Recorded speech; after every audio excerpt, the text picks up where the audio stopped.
बहुत बहुत सुमित गोदारा।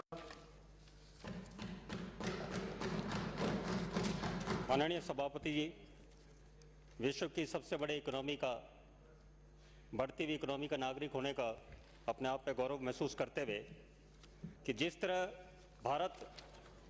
तरह देश में इकोनॉमिक रिफॉर्म्स नरसिम्हा राव जी लेकर आए, और पक्ष के लोग शायद भूल गए उनको, नरसिम्हा राव जी का नाम लेते इन्हें शर्म आती है, पर वो व्यक्ति जो देश में इकोनॉमिक रिफॉर्म्स लेकर आए, उन रिफॉर्म्स को आगे वाजपेयी जी लेकर गए और अब मोदी जी लेकर जा रहे हैं, और उसी का असर है कि हम देख रहे हैं सबका साथ, सबका विकास, सबका विश्वास साकार होते हुए।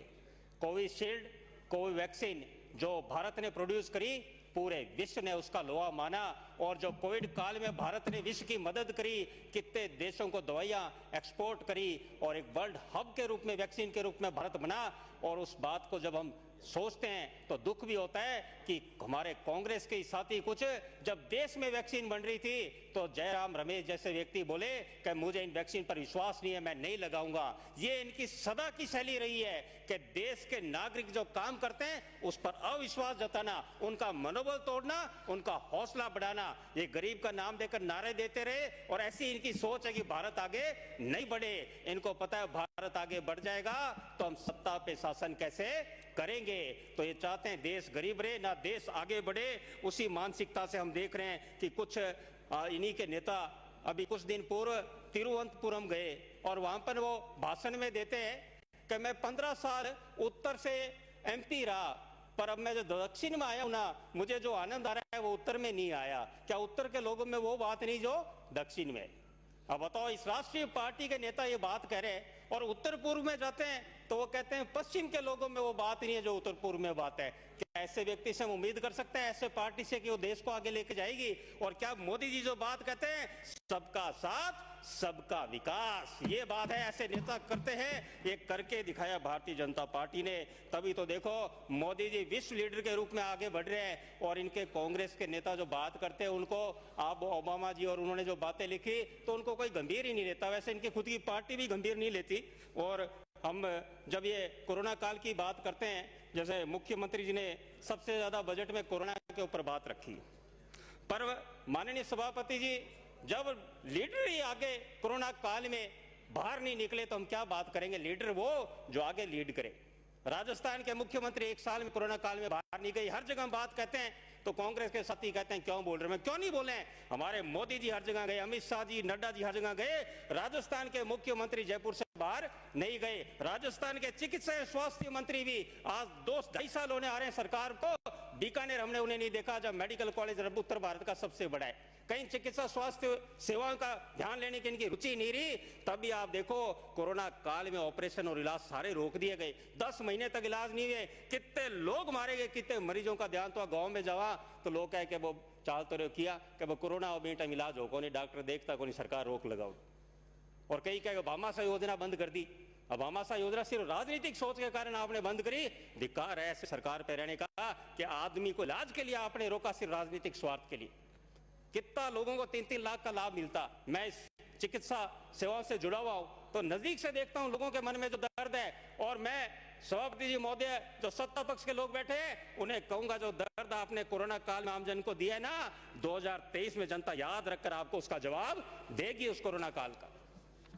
और जिस तरह आपने चिकित्सा में बात रखी, मैं अपने क्षेत्र की बात और रखूंगा एक, कि हमारे वहाँ पीएचसी सीएचसी की बातें आज इसमें प्रश्न 10 में रखी गई है कि मुख्यमंत्री जी जैसे पहले बोले प्रश्न 5 पर, कि कहते हैं कि हमने 2 साल में जन घोषणा के आधे से अधिक वादों को पूरा किया। अब ये बजट था, बजट आया तो मैं अपने क्षेत्र में भी जा रहा था तो पढ़ा था, कि मैंने कहा पढ़े तो ये प्रश्न देखा तो लोग कई पढ़े, मैं हंसिया सारा कि भाई कैसे वादे पूरे हो गए आधे? कि सड़क बनी नहीं लूण क्रशर में, कहीं एक ही, कहीं स्कूल नहीं खुला, कहीं भी जीएसएस कहीं नया बना नहीं, तो आधे वादे कहां के पूरे हो गए? तो मैंने कहा लूण क्रशर पहली बार भारतीय जनता पार्टी जीती है पूरा चुनाव, तो यहाँ तो इसका बजट में नाम ही नहीं आया। डूंगरगढ़ के साथ एक नाम दिया बजट में, नाम तो जो निर्दलीय विधायक थे उनके क्षेत्रों का ही आया, और मेरे पास समीप में वही मेजे थपथपा रहे थे क्या उन्हीं को काम मिला। आगे हमारे गंगानगर से विधायक हैं, ये भी खुश हो रहे हैं, ये भी करें, सही बात करें, क्योंकि उस दिन बजट वाले दिन कांग्रेस के साथियों के मेजे थपथपाई नहीं, थपथपाई मेजे तो निर्दलीयों को उन्हें बजट में बजट मिला। तो राजस्थान में पीएचसी सीएचसी सब सेंटर्स के आपने प्रश्न 10 पर मुख्यमंत्री जी बोले हैं कि सब सेंटर्स का निर्माण, अब हकीकत यह है पिछले 2.5 साल में सब सेंटर का कहीं निर्माण हो ही नहीं रहा। और जहां पर एएनएम्स की पोस्टिंग थी हमारे शासन में, जब अधिकतर जगह एएनएम्स पोस्टर थे, कांग्रेस की सरकार आई और ज्यादातर सीकर झुंझुनू यहाँ क्षेत्र में नर्सेज है, कई सब सेंटर पे तो दो वहां पे लेकर कोर्ट से स्टे दिलाकर सरकार से मिलकर वहां पर 2-3 नर्सें काम कर रही है एएनएम। और हमारे मरुस्थल क्षेत्र लूणकरण सर बीकानेर में वहां सारे के सारे अधिकतर जगह स्थान पर सब सेंटर की पोस्ट खाली है। नई बिल्डिंग का निर्माण का कहीं आप घोषणा कर नहीं रहे। बीकानेर हमारे मेडिकल कॉलेज इतना बड़ा है, सुपर स्पेशलिटी सेंटर के बारे में कहीं कोई घोषणा नहीं की। वैसे तो हमारा बीकानेर का बड़ा दुर्भाग्य रहा है, एक समय बीकानेर 80 के दशक में राजस्थान में जयपुर के बाद सबसे बड़ा शहर था, विकास में आगे था।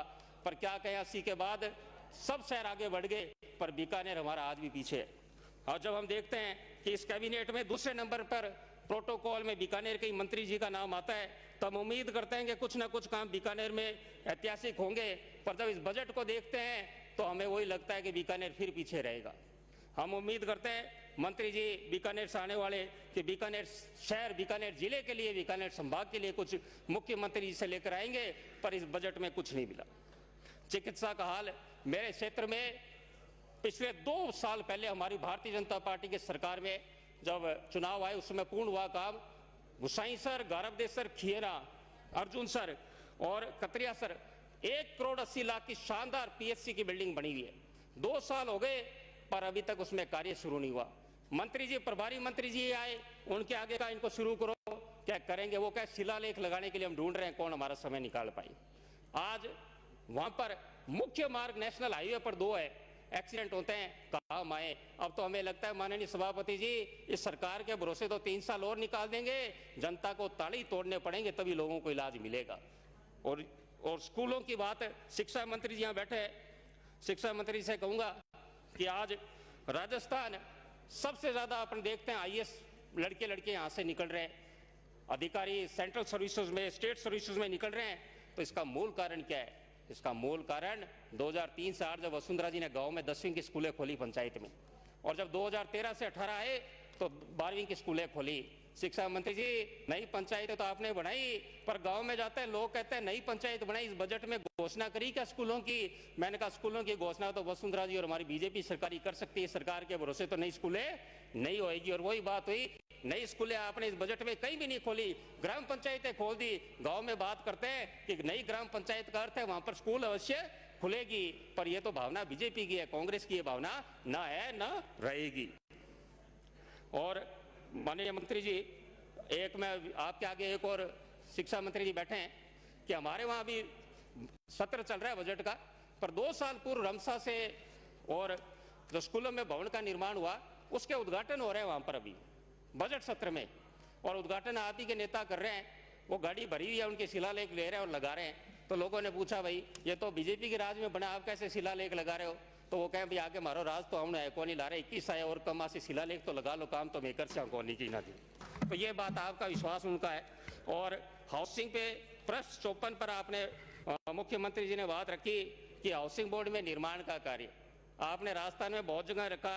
अब हमारे बीकानेर से आने वाले कैबिनेट में 2 नंबर मंत्री, हमें उम्मीद थी कि वो बीकानेर के लिए शिबाड़ी आवास योजना, जहां लगभग 13,000 आवासों का निर्माण की काफी समय से प्रोजेक्ट लंबित है, तो उसकी जरूर घोषणा होगी। पर मेरे को लगता है कैबिनेट में सिर्फ हाजिरी लगाते हैं, बीकानेर के लिए कुछ लेके नहीं आ पाए।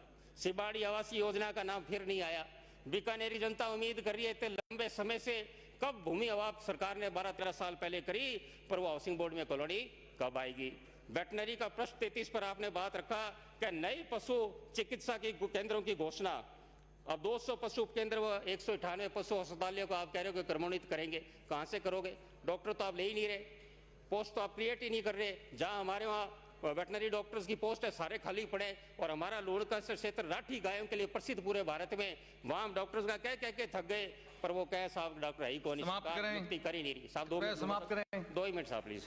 और सड़कों की बात, अब सड़क बीकानेर शहर में सड़कों का ये हाल है कि हमारा सबसे मुख्य मार्ग बीकानेर में, जिसमें मशहूर गजल गायक जगजीत सिंह जी ने भी अखबार में आलेख लिखा, उन्होंने 60 के दशक में जगजीत सिंह जी बीकानेर रहते, 2005-7 के आसपास उन्होंने लिखा कि बीकानेर शहर आज भी 2 भाग में बंटा हुआ है रेलवे लाइन की वजह से। और हमारे मंत्री जी कहते हैं कि रेलवे बाईपास बनाओ वहां से 600 करोड़ का, और साहब 2 करोड़ का अंडरब्रिज ही बना दो, सांकला फाटक कोर्ट गेट पे कैसा पानी आएगा।